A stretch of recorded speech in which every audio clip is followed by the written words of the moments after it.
Hi everyone. I would like to help you understand how self-care and nourishment have an effect on your energy field and what you manifest, and how that's directly related to the law of attraction. Now you might say, I thought it was just emotions and feelings, and that's what I had to match to bring that to me. And that's true. We are taught that when you match yourself and your frequency to what your desires are, then it will come to you, right? Well, let me say, source energy responds to the level of respect that we have for ourselves and how we honor the vessel we were given in this lifetime too, okay? So I want to give you a couple examples of how our food choices can affect our thoughts and feelings and how they are related, okay? So think about the frequency of food, because everything has energy, everything, right? And everything has a frequency, and how there's a difference between a whole food and a processed food. Think about just a potato, even a basic potato versus a bag of potato chips. You know, it's very different frequency, actually. And it also has the imprint of everyone that's touched it and everywhere it's been. I know that's hard to wrap your head around, but that's how energy works. So if that was in a manufacturing plant with a lot of hostile workers that, you know, are packing it and throwing it around, then you're going to receive that when you eat it as well. And that's why homemade food, even if you made your own potato chips and slice them and put them in oil, any food made with love has a much higher frequency than something you're going to get in a package, because you don't know who put that together, and you know where that how that person felt, because you also bring that in. Now also think about abused animals and how they feel, you know, in a corral, in a cage. And that's why we like to buy products that are free range and pasture ranged. I used to work with an acupuncturist that would say, just buy happy eggs, like free range chickens that are running around are happier than chickens in a cage. Yes? So that's how the energy is in a food you're eating. If you grow it yourself, oh, I see pictures of people that live in California and Florida, and they have, you know, lemon trees in their backyard, and I'm like, oh, like that's such a high frequency. Picking that and eating it, that is food, right? Do you know Dr. Gundry? He always says if you're reading a label, it's not a food. So it's a little drastic, but it has some truth to it. Like it's been altered somehow. So that's one example.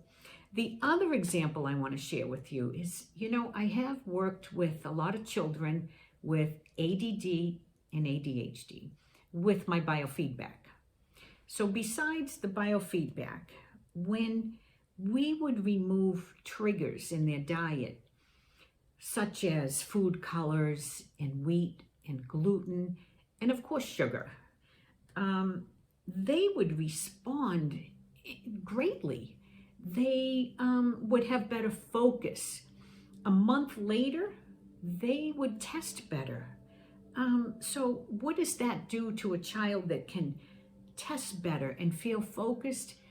They're going to have more self-confidence and be happier and feel better about himself. Like, do you think that the frequency of that child that now has self-confidence is different than the child is feeling like he can't do it and he's feeling a little inadequate? Like, that's a very different vibration. And it doesn't just happen to children. That happens to us as well. Like, you may wonder why you're in a very strange mood someday. Besides picking up other people's energy, sometimes it's food. And it just has to pass through.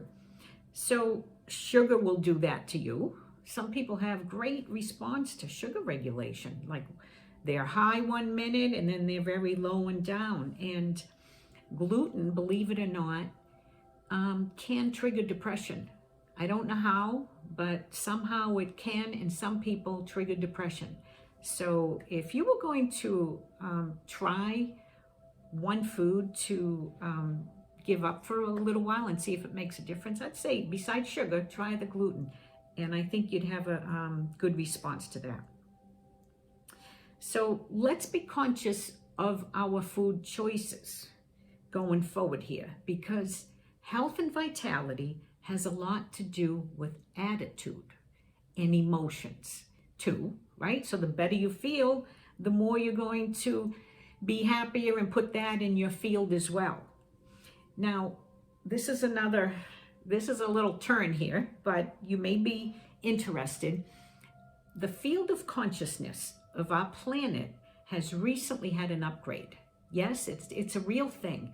You see, there's so many planets right now in the sign of Aquarius. There's like 5, including, I don't know, the moon was there too, but Aquarius energy is air.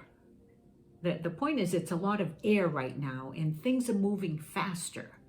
So, which is very different than last year when we were in a lot of earth and we were kind of stuck. So whatever else is going on, the air sign is helping us move faster. So right now, what you want to put in your energy field is even more important. It's as if a piece of our future self is here with us. I feel like I'm being pulled to do some things because it's like pulling me to my future here. So, which is why I'm making videos. So work with it and make space. Make space in your field. That's how things come in too, right? So remove the negative, denatured foods, and that's going to help you and what you want to manifest. All right, so let's upgrade ourselves. Let's upgrade ourselves. And I just want to thank you for watching this video. I do appreciate it. Thank you.